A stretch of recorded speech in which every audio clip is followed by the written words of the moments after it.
been wearing it endlessly. So I know I've worn it before, but I only have like three t-shirts that I like to wear during the summer because, or at least around the house. I got stuff that I don't wear around the house that's like nicer that I don't want to get like food on or anything like that. But so yeah, this t-shirt, I'm just gonna keep wearing it because it's comfortable and it's pure cotton and it's well made. And I like the tulip and I like the ghost because they're cool and they don't mean anything.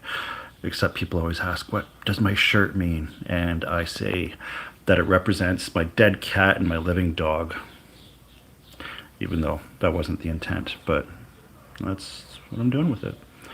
Yeah, let's see. Another chill day of no work.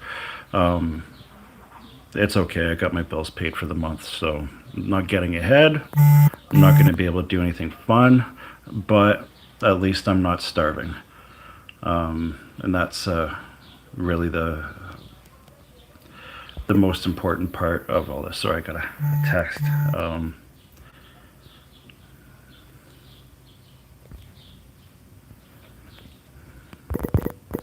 I have to.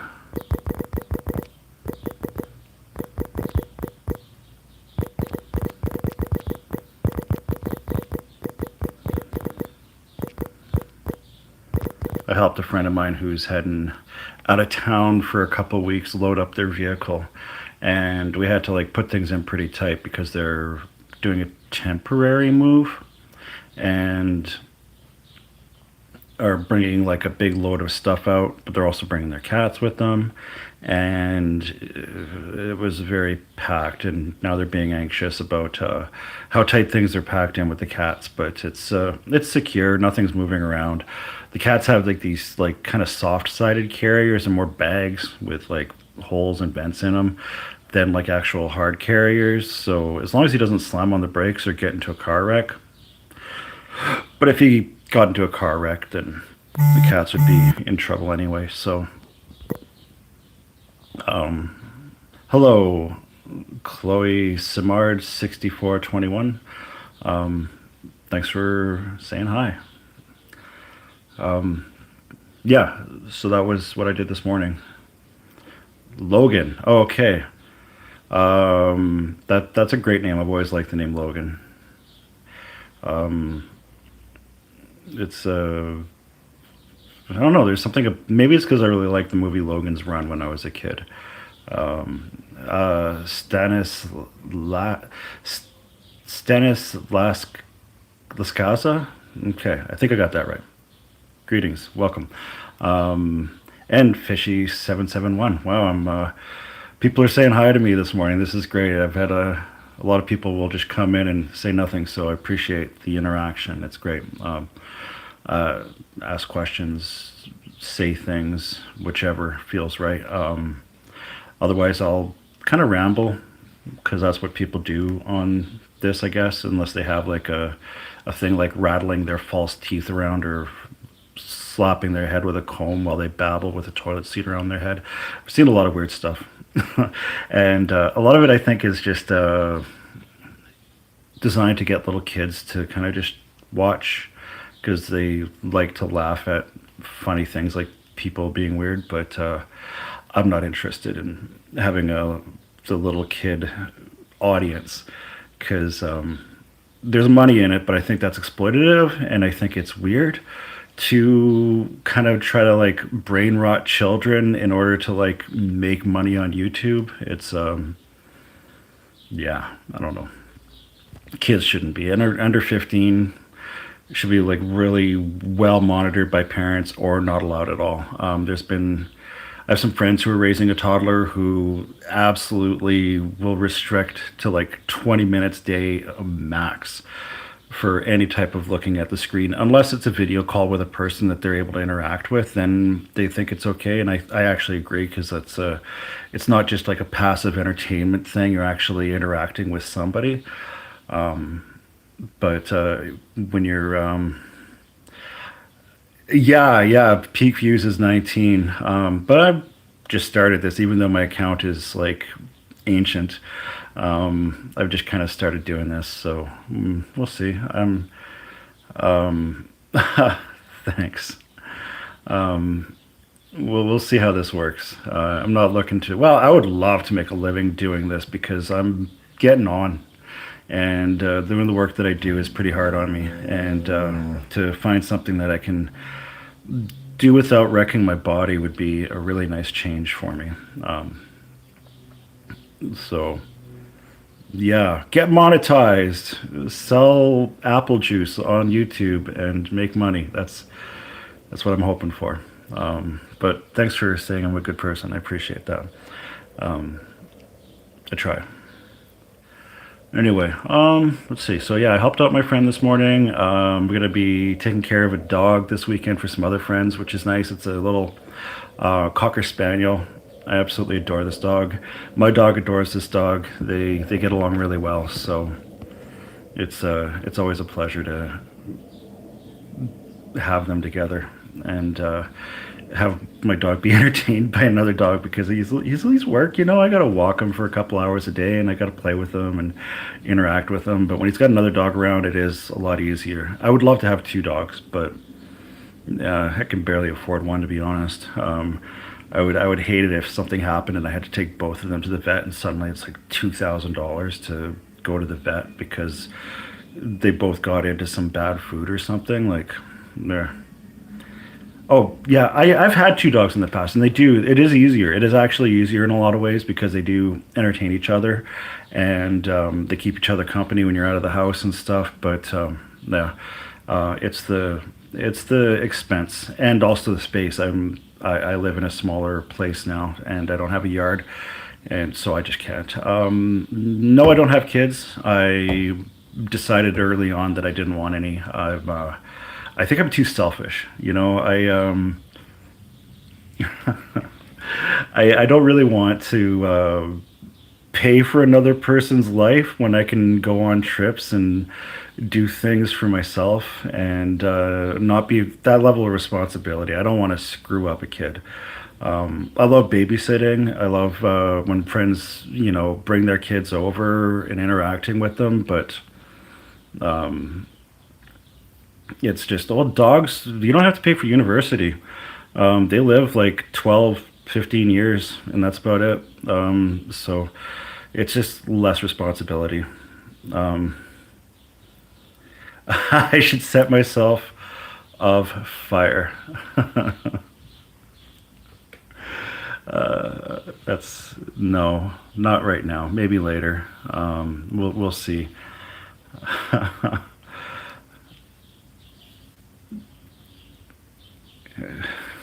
I'm sorry.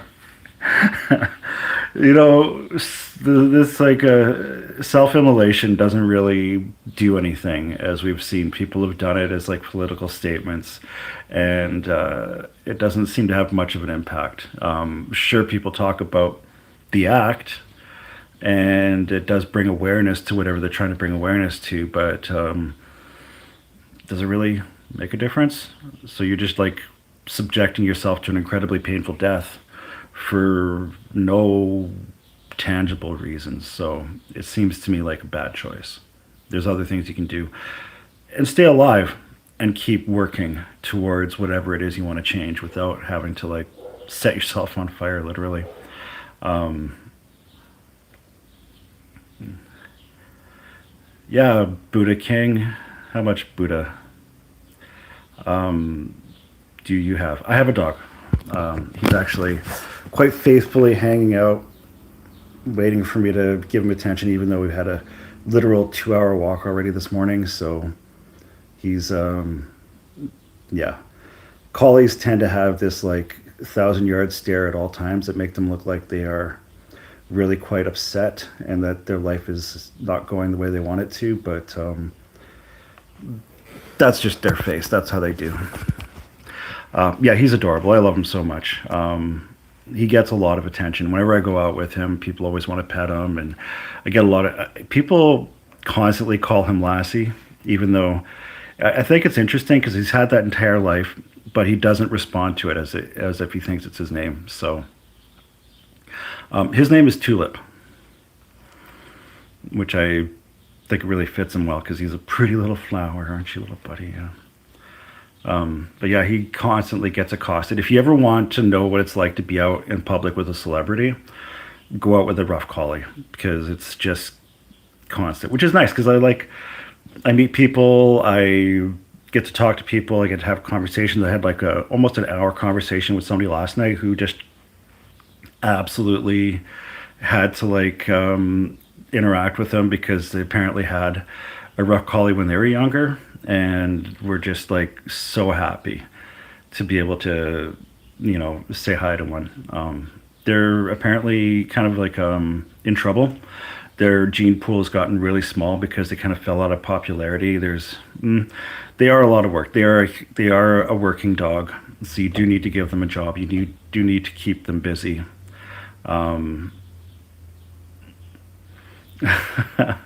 Um, you know what? I put that picture I put on my account when I literally started it like almost 20 years ago. The person image was actually the default picture that they had on YouTube at the time, and I thought it was funny. And now I'm at the point where why change now? It's funny. It's just I can be a bit of a shit rat. I think it's funny to mess with perception a little bit at times. I don't like to do it in a way that's like mean. I don't want to be like some of these like troll jerks that you see that go around do pranks and stuff. Like that's not me. But I think it's fun to like mess with perception a little bit, and so I'm not going to change my insect profile picture anytime soon. And that's the reason why I did it because I think it's funny. Um, just my garbage sense of humor. Let's see. I've had a lot of pets over the years, quite a few. I think I had a cat that I found one morning in the middle of the road. It was like 7:30 in the morning. I was working a grave shift at a job, and so I was coming home from work, and he was just like literally on the center line. He was a kitten, so I stopped, and like people around me were like honking and getting mad. I don't really want to talk about my mom. It's not a great situation, and essentially I don't. So that's about as far as I'm going to go with that. Um, but yeah, he was just in the middle of the road, and I picked him up and took him home. And my roommate actually really wanted him, but I think because I was the one that got him off the road, he like instantly bonded to me, and I just felt this connection with him. And he lasted. He was 19 when he passed, and that was like because I'd found him. I think I was like 20, 21 when I found him, and so he just like basically raised me. It was yeah, best cat ever. I've had a few dogs over the years too. A lot of times there's rescues. So I'd get like older dogs that were like health issues and stuff like that, and kind of keep them for a few years and they'd pass because like a lot of times when a dog has it rough, they don't live as long as they could have. And but this guy, I got him as a puppy. I was just like, that's it. I'm getting a puppy this time. I'm gonna see what it's like. Raising a puppy is definitely like so much work. Like the first 2 years, it was like a solid 4 or 5 hours a day that I had to spend with him, like playing with him, training him, walking him, interacting. Like it was just constant. Oh, don't worry about it, Stanislaw. Um, it's I'm at peace with it. I just don't want to talk about it because it's not positive. It's not fun. So you can think of my pets as my family. So, but yeah, no, I had one dog that was a year old when I got him, but then he ended up getting cancer at 4, which was like really uncommon. So that was sad. But I've always had like, even when I was a kid, I grew up in the country, and we had a dog just show up in our yard one day and didn't leave, like kind of just adopted our family. And that, was all the way through my childhood. We had this dog.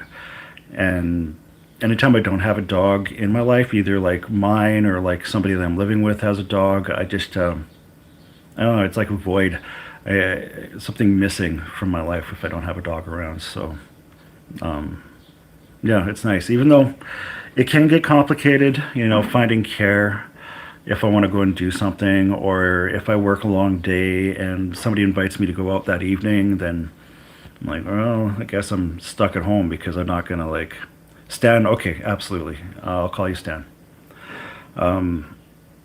Yeah, so it's like limiting in some ways, but also probably a good thing because it keeps me out of trouble, right? Like that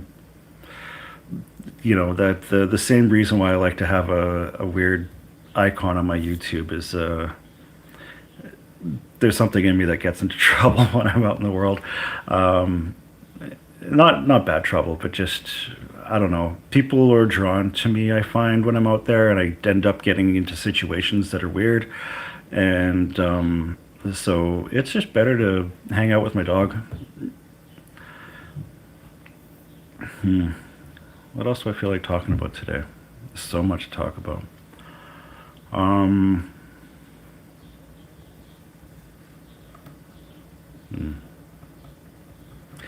Stalled out for a moment.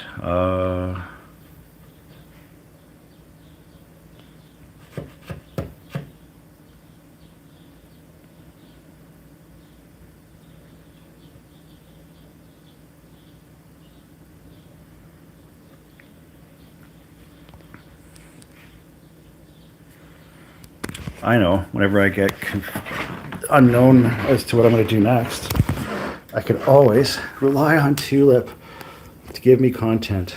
Give me content, little buddy, with your sleepy little face. Oh, friend. You're so cute. He actually really hates to have his pictures taken. I wonder if it's because he's jealous of the phone. And so when I point the phone at him, he's like, "Oh, don't put me in your demon box. That thing is ruining your life." Maybe. I don't know.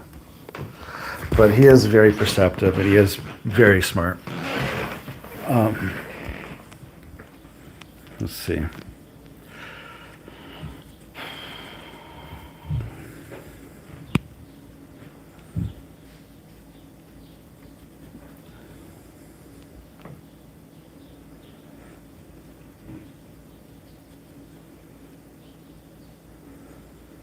It's not good content to just sit here and stare.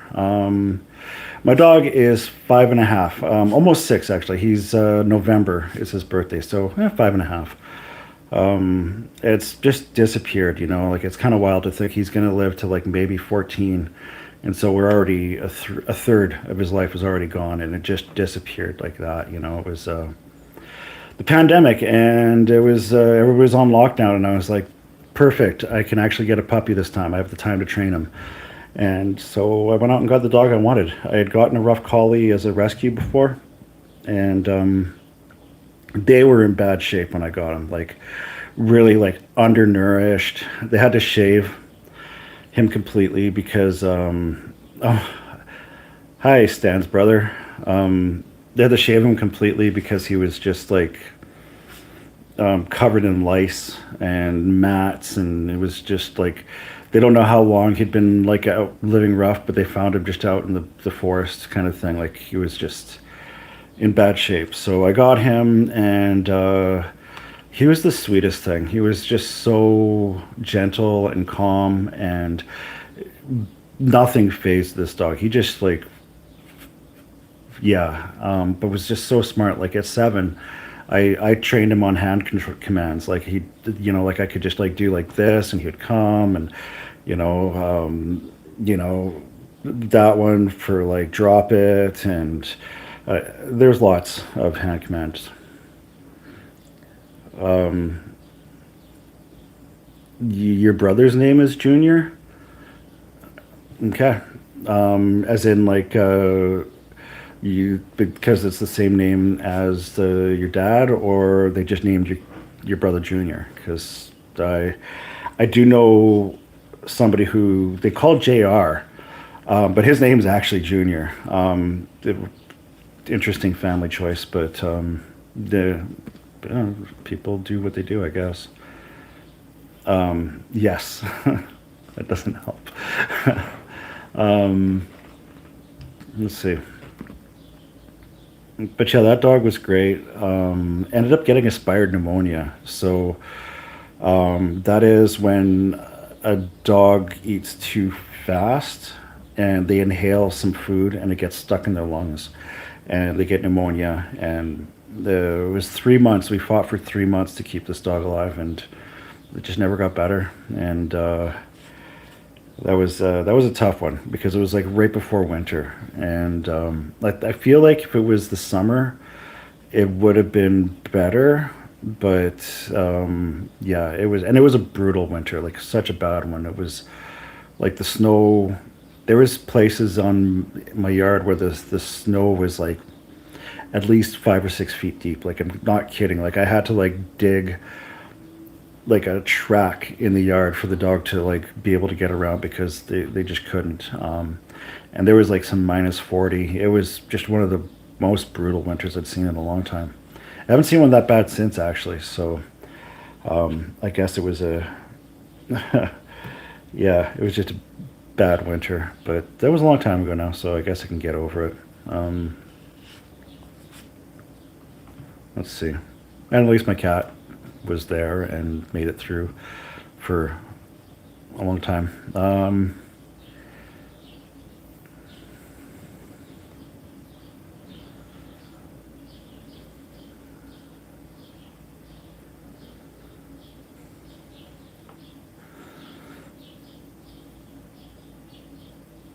Okay, your mom named him Junior. Okay, that's cool. Like I say, it's a name. A name's a name. Everybody's got one.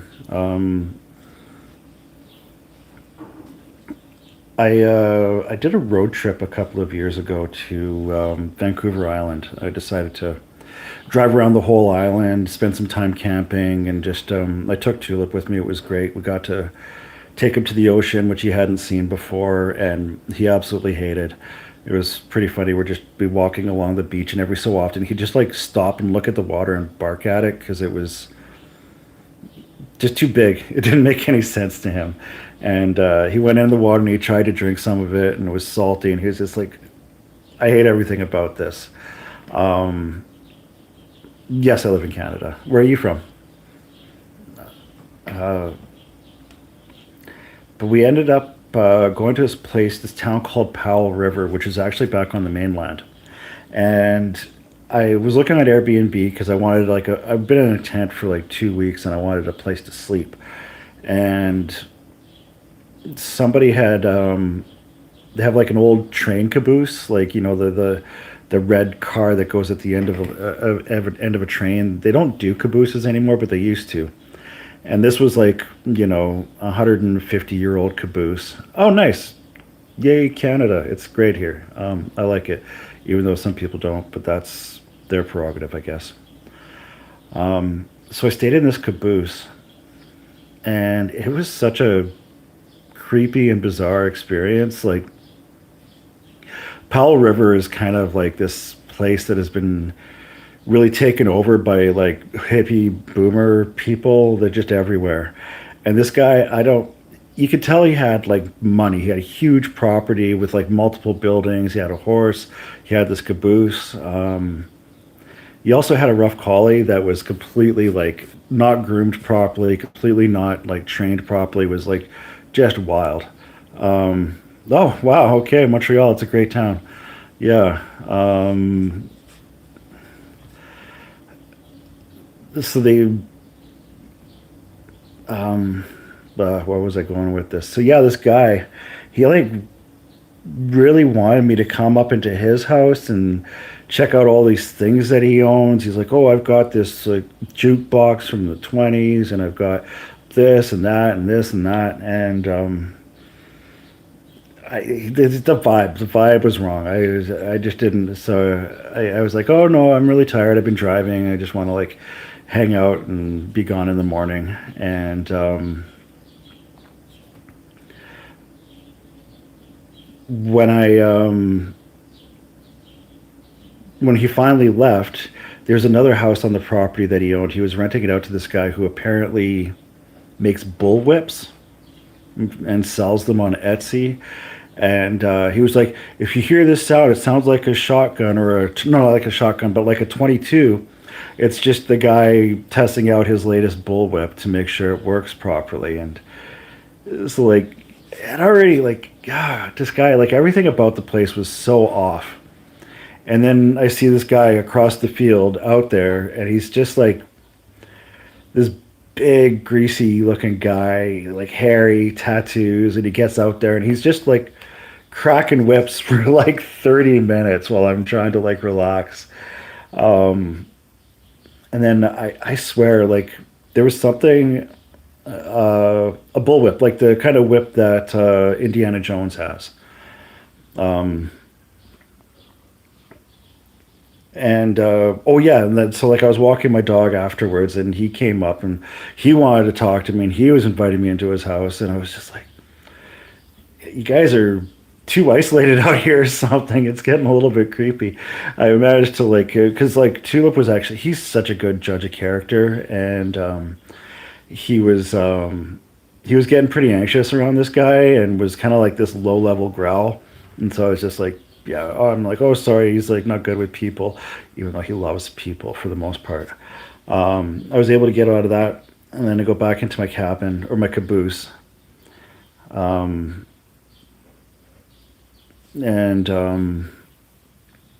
that night there was this like couch in there that was, it looked to be like, you know, really old, like lots of wooden scroll work on it and very ornate looking couch. And Tulip loves to like hang out on a couch that's like, you know, when he's not on the floor, he gets on a couch. And once again, he starts growling at this couch and he won't get on it. And he spent like the whole night kind of just like positioned between me and that couch, and he just like wouldn't even let me get near it. I'd try to like go sit on it, and he'd push himself in between me and the couch to keep me away from it. And I'm wondering if it was haunted, honestly. Like, I don't know how real that stuff is. It's probably real because enough people talk about it, but like, if any place is haunted, there's a caboose in Powell River. If you see it on Airbnb, just don't, like it, not just because of the people, but I'm pretty sure that thing is haunted. Like, it's just bad vibe, really bad vibe. That whole place. That was the only weird thing that happened on that trip. It was a great trip, otherwise. Honestly, I stayed in this place called Port Hardy at a salmon hatchery that had a campground attached to it.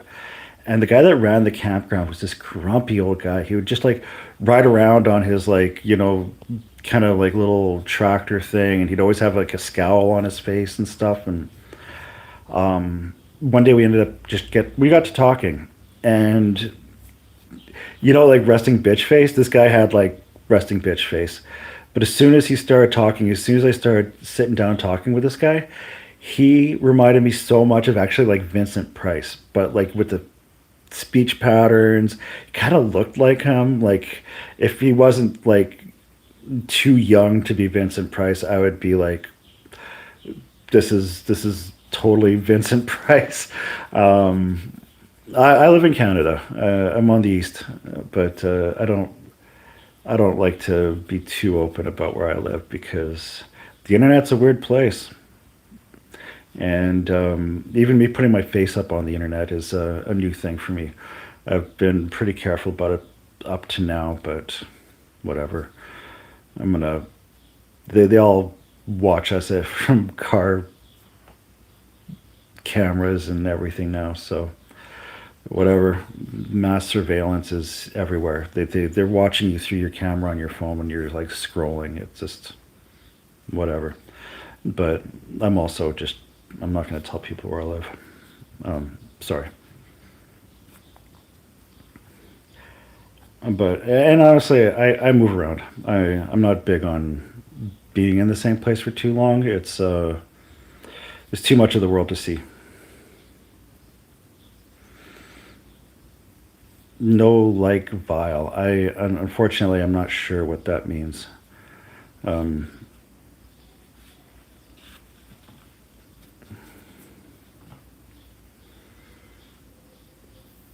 I do want to get out to Prince Edward Island. I haven't been there yet, so that's actually one of the few places in Canada I haven't seen at this point, which is great. You know, it's an amazing country, and I do really want to make sure. Like I've taken Tulip to the top of three mountains now, and he's seen the Pacific. He hasn't seen the Atlantic yet, and so hopefully this summer or next summer we'll make a trip out there.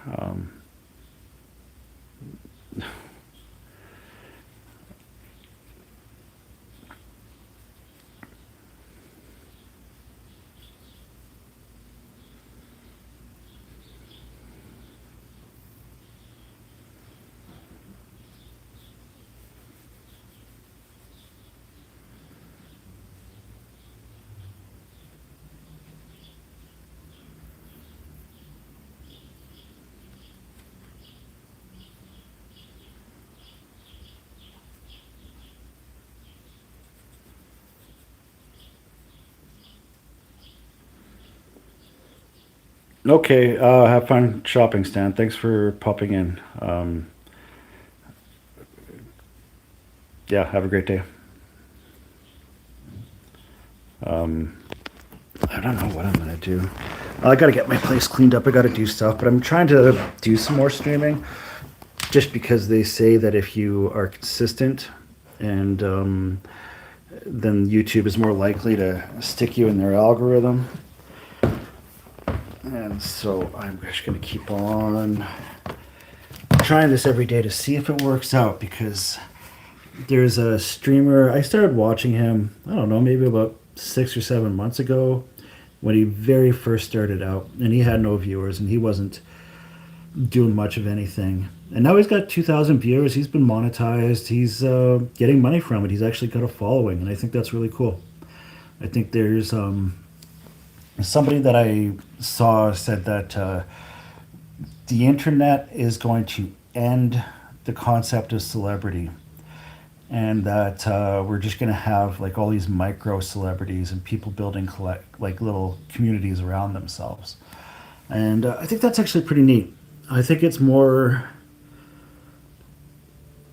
uh, traditional. You know, we used to be living in small communities with people that we knew, and there was always like people within those communities that had more prominence than others, and people within those communities that had different roles. There was always like the funny one and the, you know, yeah, you two have a wonderful day. I hope you enjoy the weather if it's good. I know lots of places have had smoke and lots of places have rain, and other places are just incredibly hot. So hope it's a good one for you.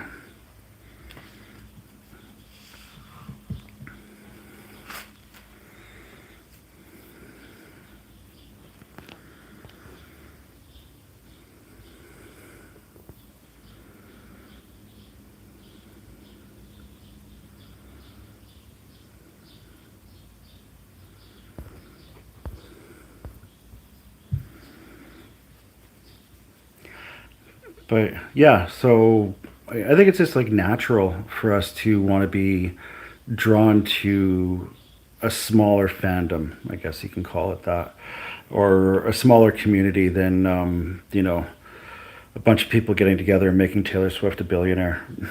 Yeah, that's almost weird, right? It's not something that we've done before, and I don't think it's sustainable to have these like massive global celebrities that everybody knows and are marketed through these means. So, and I think people in a lot of ways are getting tired of the concept of celebrity, the inaccessible height, this person that we put up on this pedestal that we can never actually achieve or interact with. I know I like it when I'm just doing the YouTube scrolling and I interact with somebody who's just streaming. It's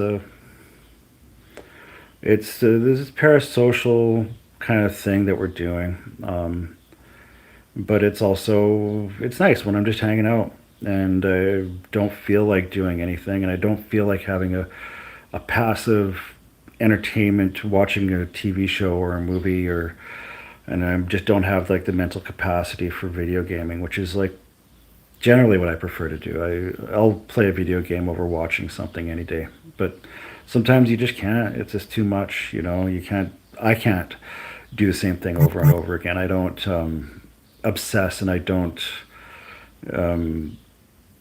really lock in on things like that. I don't specialize. I don't, you know. I think that life is filled with experiences to be had, and I don't want to just repeat myself and do that. Like, I know it's probably why I don't know how to play a musical instrument, because I don't have the patience to repeat and repeat and repeat and do the same thing over again to get good at it.